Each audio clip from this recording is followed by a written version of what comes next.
अच्छा, ये वो टॉपिक को कंटिन्यू करते हैं। हमारे लास्ट टॉपिक के अंदर हमने कंपाउंड्स और केमिकल फार्मूले को हमने ये वो डिस्कस किया था, और साथ में कंपाउंड, केमिकल फार्मूला और सब्सटेंस के डिफरेंस का एक कॉलम था जिसको हमने वो उसके जस्ट एक कॉन्सेप्ट को देखा था।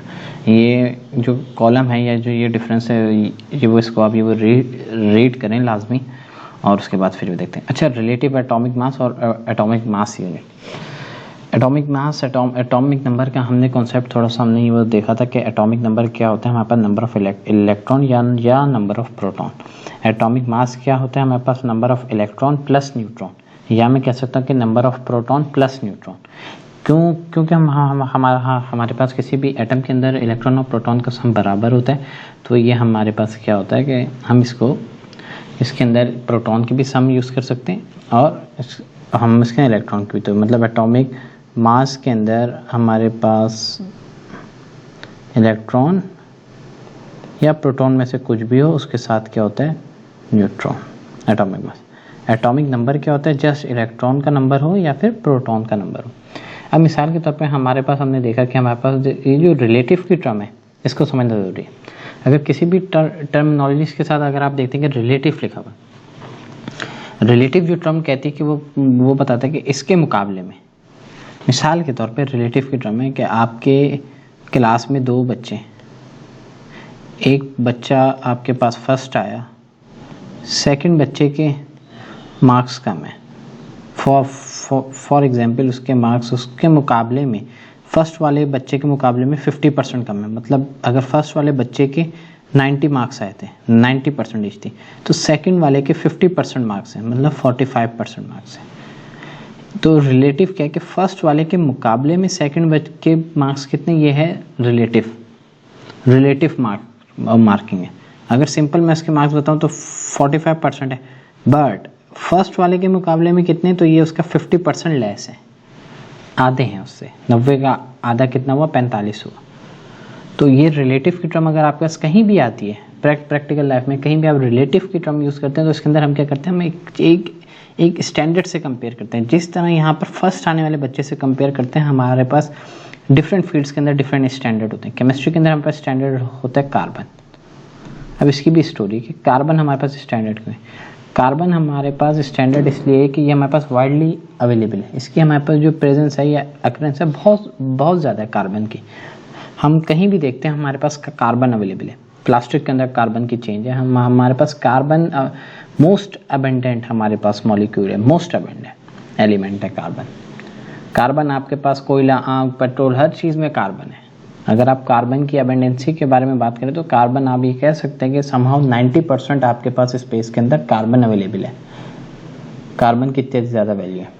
और साथ साथ एक और चीज़ है कि हमारे पास जो कार्बन का जब हम स्ट्रक्चर देखते हैं या हम इसको डिस्कस करते हैं, तो हमारे पास कार्बन में 6 इलेक्ट्रॉन है और प्रोटॉन कितने होंगे, 6 ही होंगे, नंबर ऑफ इलेक्ट्रॉन प्रोटॉन, और साथ में उसके पास 6 न्यूट्रॉन है। तो मतलब इसका इलेक्ट्रॉन और न्यूट्रॉन का रेशियो भी बराबर है, प्रोटॉन और न्यूट्रॉन का रेशियो भी बराबर है। तो कार्बन की स्टडी करना हमारे लिए काफ़ी आसान होता है। हाँ, इसके अंदर भी हमारे पास कार्बन के कुछ डिफरेंट कंपाउंड होते हैं जिसके अंदर 6 इलेक्ट्रॉन और 13 जिसका एटॉमिक नंबर है C14। मतलब देखो हमारे पास क्या होता है ना, कुछ केसेस में हमारे पास जो कार्बन के न्यूट्रॉन वैसे तो 6 हैं, कभी कभार वो 7 हैं होते, कभी कभार 8 होते हैं। कुदरत ने ये निज़ाम रखा हुआ है कि हमारे पास हर कंपाउंड के जो न्यूट्रॉन है उसके मतलब चेंज हो सकते हैं। मतलब हमारे पास उसकी दूसरी फॉर्म्स भी होती हैं। इसकी मिसाल ऐसी है कि एक बच्चा स्कूल में अलग तरीके से रहता है, घर में किसी और तरीके से रहता है, बच्चा तो वही है। तो हमारे पास जो डिफरेंट फॉर्म्स होती हैं सेम एलिमेंट्स की, उसको हम कहते हैं आइसोटोप्स। आइसो रेफर करता है सेम, टॉप्स उसकी जो भी हमारे पास ये इसकी मॉर्फोलॉजी या इसकी हम बात करें कि इसकी जो हमारे पास स्ट्रक्चर है। आइसोटोप्स क्या होते हैं, वो कंपाउंड जिनका हमारे पास नंबर ऑफ इलेक्ट्रॉन तो सेम है या जिसका एटॉमिक नंबर तो सेम है, बट हमारे पास समहाउ एटॉमिक मास जो है वो डिफरेंट है। एटॉमिक मास डिफरेंट होने की वजह हमारे पास नंबर ऑफ न्यूट्रॉन का वेरिएबल होना। किसी के अंदर हमारे पास न्यूट्रॉन के नंबर कम हो सकते हैं, किसी के अंदर हमारे पास ज़्यादा हो सकते हैं, तो वो हमारे पास कहलाते हैं आइसोटोप्स। अभी हमारी जो टर्म है हमने पढ़ना है एटॉमिक मास किसे कहते हैं। एटॉमिक मास मैंने कहा number of electron plus proton, number of electron या नंबर ऑफ प्रोटॉन और उसके साथ हमारे पास जो न्यूट्रॉन हो। इलेक्ट्रॉन और प्रोटॉन की टर्म अगर आप सिमिलर यूज़ कर सकते हैं, आप इसको एटॉमिक मास को ये भी कह सकते हैं कि number of proton plus neutron, atomic number को जस्ट नंबर ऑफ प्रोटॉन, आप इसको इलेक्ट्रॉन से भी स्विच कर सकते हैं। तो हमने जो एक कार्बन का जो मास निकाला, मिसाल के तौर पे हमारे पास कार्बन का मास निकाला है, हमारे पास साइंटिस्ट ने कोई भी साइंटिस्ट ने किसी तरीके से हमारे पास कार्बन को स्टडी किया। अब हमें बताना है रिलेटिव मास क्या है। इसको पढ़ने का बहुत आसान सा तरीका है, हमने जब ये कार्बन को स्टडी किया है, स्टार्ट करते हैं, हमें एटॉमिक मास को देखते हैं ना।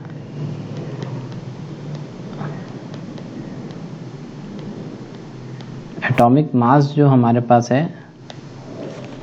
नंबर ऑफ इलेक्ट्रॉन हो या प्रोटॉन हो प्लस न्यूट्रॉन्स के नंबर, सही है, न्यूट्रॉन्स के नंबर।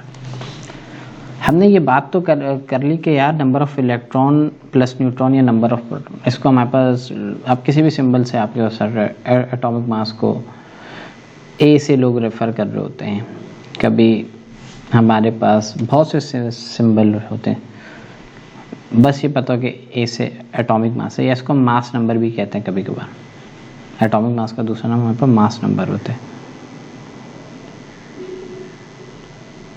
ये हमारे पास नाम।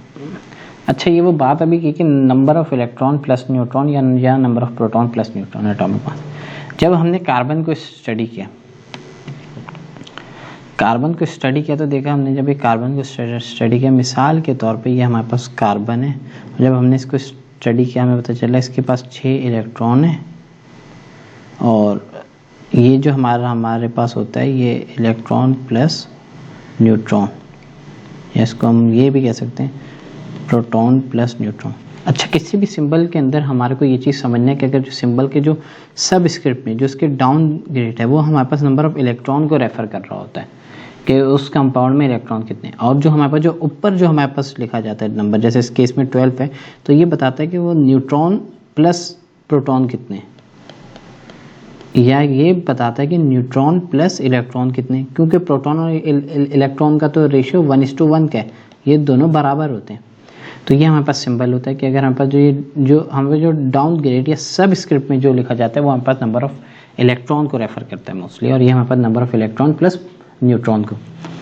अब हमने जब कार्बन का किया तो हमने ये देखा यार इसके 616 वो हैं, मतलब 6 इलेक्ट्रॉन है प्लस 6 न्यूट्रॉन, तो ये हमने कार्बन का हमने मास निकाल लिया।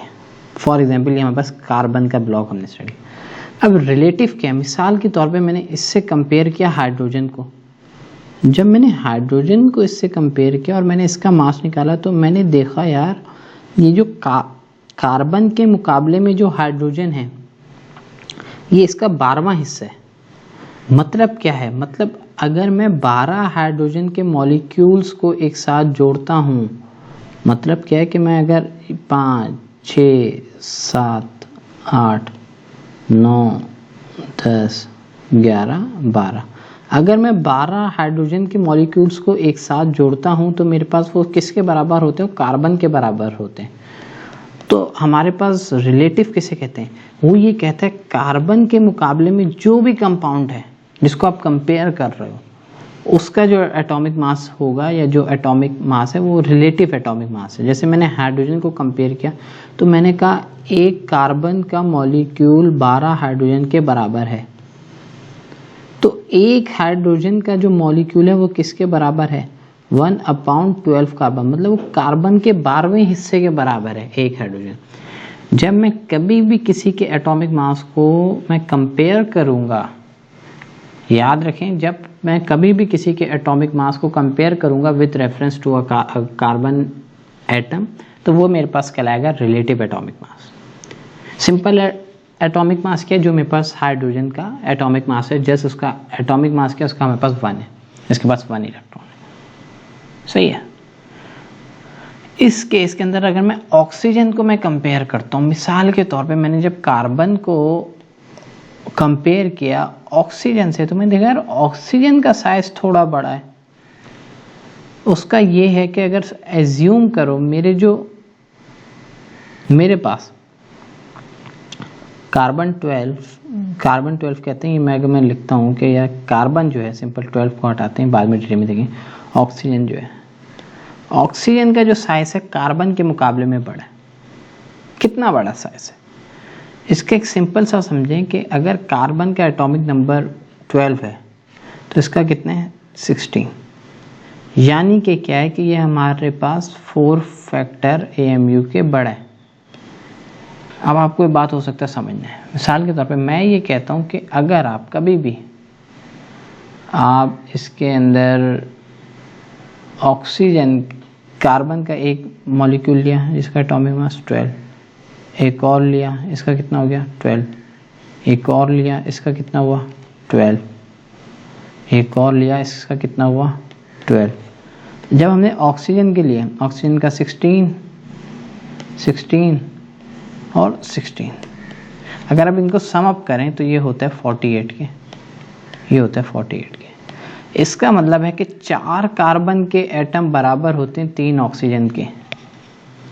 ये रेशियो हमें बता रहा है, यानी कि अगर हमारे पास 4 कार्बन के एटम हो और उसको हम कंपेयर करें ऑक्सीजन के एटम से, तो वो 3 ऑक्सीजन के एटम के मुकाबले। तो रिलेटिव एटॉमिक मास क्या हुआ, जब कभी भी हम किसी भी कार्बन एटम को कंपेयर करें या रेफरेंस रखें, वो हमारे पास कहलाता है रिलेटिव एटॉमिक मास। प्रैक्टिकल लाइफ से एग्जांपल लेते हैं। मिसाल के तौर पे आपने वेट बैलेंस देखा है, जिसको आम ज़बान में कहते हैं तराजू देखा है। इसमें हमारे पास वेट बैलेंस है 1 kg का। फॉर एग्जांपल ये स्टैंडर्ड है 1 kg का, ये बैलेंस है, बैलेंस की ये बेस हो गई, सही है। और ये हमारे पास उसकी जो उसकी ट्रे होती है, इसके अंदर अगर मैं कोई भी चीज़ में डालता हूँ तो मैं इससे कंपेयर करता हूँ, तो ये कहलाता है रिलेटिव एटॉमिक मास। कभी कभार क्या होता है कि मैंने मिसाल के तौर पे कोई फल खरीदा है, फल खरीद लिया तरबूज, जब मैंने तरबूज को डाला तो वो 1 किलो में नहीं है, वो हो सकता है 2 किलो में, हो सकता है 3 किलो में। उस केस में मेरे ये जो वेट, जो मेरे पास पहला वेट था, ये कम हो गया। तो जो कार्बन का स्टैंडर्ड है वो ये वेट है। ये हो सकता है कि कभी कभार जो चीज़ हम तोल रहे हैं या जिसको हम वे कर रहे हैं, जिसको हम कैलकुलेट कर रहे हैं, वो कार्बन से ज़्यादा हो या हो सकता है कार्बन से कम हो। अब आपको कैसे पता चलेगा कितनी ज़्यादा है? देखो, जो भी पीरियोडिक टेबल में जो कार्बन के बाद की वैल्यू है, जैसे मेरे पास कार्बन 6, 12 के जितनी भी बात की वो सब कार्बन से हैवी हैं, क्योंकि इसमें इलेक्ट्रॉन ज़्यादा है, तो नंबर ऑफ इलेक्ट्रॉन की वजह से वो चीज़ हमारे पास हैवी है। ये जनरल कॉन्सेप्ट बता रहा हूँ कि जिस तरह हम तराजू में 1 किलो का हमने वो रख लिया कैलिब्रेटेड वेट, और जब हम उससे अपनी जो डिज़ायर क्वांटिटी हमने कोई फल सब्जी तोलनी है, तो कभी कभार होता है वो किलो से ज़्यादा होती है फल। मिसाल के तौर पे वैसे तो हम उसको किलो करवा सकते हैं। आपने कोई ऐसा फल लेना है जिसको आप काट नहीं सकते, आपको पूरा चाहिए, आपने खरबूजा लेना है, तरबूज लेने, तब आपका वो जो किलो का जो बैलेंस जो है कैलिब्रेटेड वेट, डेड वेट जिसको हम वो कहते हैं, उसको हमने रिप्लेस करना पड़ेगा। फिर आप उसकी जगह 2 किलो का रखेंगे। फॉर एग्जांपल 2 किलो का मतलब है कि हम जब उसको 2 कार्बन से कंपेयर करेंगे, 1 kg को आप सपोज करें 1 कार्बन। अब कभी करके हमारे पास छोटा फल है, उसका वजन क्या हो सकता है कि 1.2 kg हो, तो वो किसके बराबर हो गया? 1.2 कार्बन के बराबर हो गया।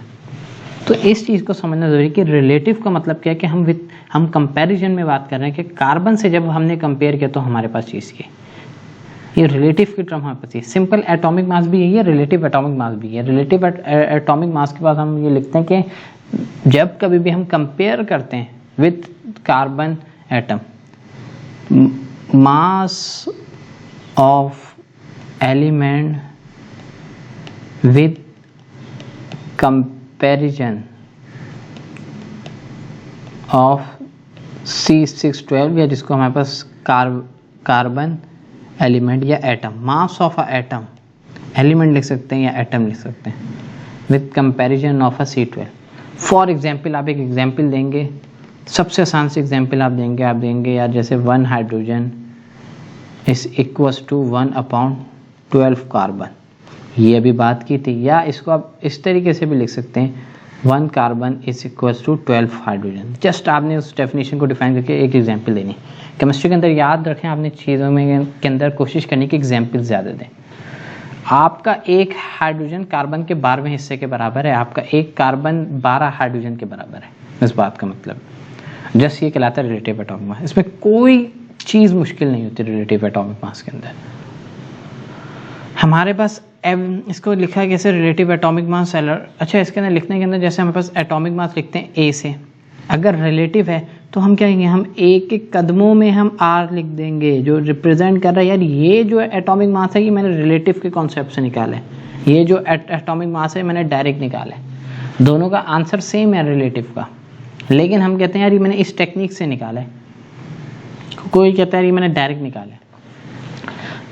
कदमों का मतलब है कि हमने एक ही सब स्क्रिप्ट होगी, सब स्क्रिप्ट कहते हैं कदमों में, छोटा सा लिख देते हैं उसके साथ। एक चीज़ होती है सुपर स्क्रिप्ट, वो उसके टॉप एंड पे लिखते हैं, हेड पे सुपर, सुपर कहते हैं ऊपर को। तो रिलेटिव एटॉमिक मास, रिलेटिव एटॉमिक मास हमारे से कहता क्या है, अगर मैं इसको थोड़ा सा साफ करूं तो देखते हैं। हाँ तो भाई रिलेटिव एटॉमिक मास कहता है कि रिलेटिव एटॉमिक मास कहता है mass of one atom of element, मिसाल के तौर पे अगर हाइड्रोजन है, come divide by mass of one element of a carbon atom, मतलब हाइड्रोजन का मास 1 था, कार्बन का कितना था 12, तो ये मेरे पास क्या हो गया रिलेटिव एटॉमिक मास। अगर मैं रिलेटिव एटॉमिक मास को जो मैं रिप्रेजेंट करता हूँ जिस यूनिट में, वो मेरे पास होती है AMU, ये हटा दें, इसको अभी नहीं लिखना। रिलेटिव एटॉमिक मास की जो यूनिट होती है वो AMU होती है, मतलब डैश AMU, मतलब डैश के मतलब कोई भी नहीं होगा, 1 AMU, 2 AMU, 3 AMU, atomic mass unit. AMU stands for atomic mass unit. Unit की जगह आप लिख दें, मिसाल के तौर पे आपके जस्ट 6 अगर आप कार्बन का निकालते हैं तो कार्बन का निकलता है 12 एटॉमिक मास यूनिट। निकालने का तरीका क्या होता है, उसके नंबर ऑफ इलेक्ट्रॉन। अब हमारे पास एक नया कॉन्सेप्ट है, एटॉमिक मास का हमें समझ आ गया और हमें एटॉमिक मास यूनिट का समझ आ गया, AMU एटॉमिक मास यूनिट। इसको फिर वो रिवाइज करेंगे। रिलेटिव एटॉमिक मास का मतलब है कि हम उस चीज़ को हम कंपेयर कर रहे हैं with reference to a carbon atom. Atomic mass unit क्या है कि हमारे पास एटॉमिक मास यूनिट्स की जस्ट रिप्रेजेंटेशन है। वो मिसाल के तौर पे हमारे पास जो बैलेंस के अंदर जो यूनिट आएगी वो कहलाएगी AMU। आपका जैसे जूते जो वो आते हैं पेयर में आते हैं, सिंगल पेयर, आपके पास जो अंडे हैं ये वो डजन में आते हैं, दर्जन में। तो जो कार्बन का जो मास हमारे पास रिप्रेजेंटेशन है वो AMU है, atomic mass unit. Atomic mass को जिक्र करें और यूनिट की जगह यूनिट लगा दिए, जस्ट सिंपल। अब हमारे पास एक और चीज़ आती है, इसके अंदर हम ये वो देखेंगे एम्पेरिकल एंड मॉलिक्यूलर फार्मूला। अभी फ़िलहाल हम कोशिश करेंगे कि हम इसको यहीं तक के फिर एम्पेरिकल और मॉलिक्यूलर फार्मूले को स्टार्ट करें।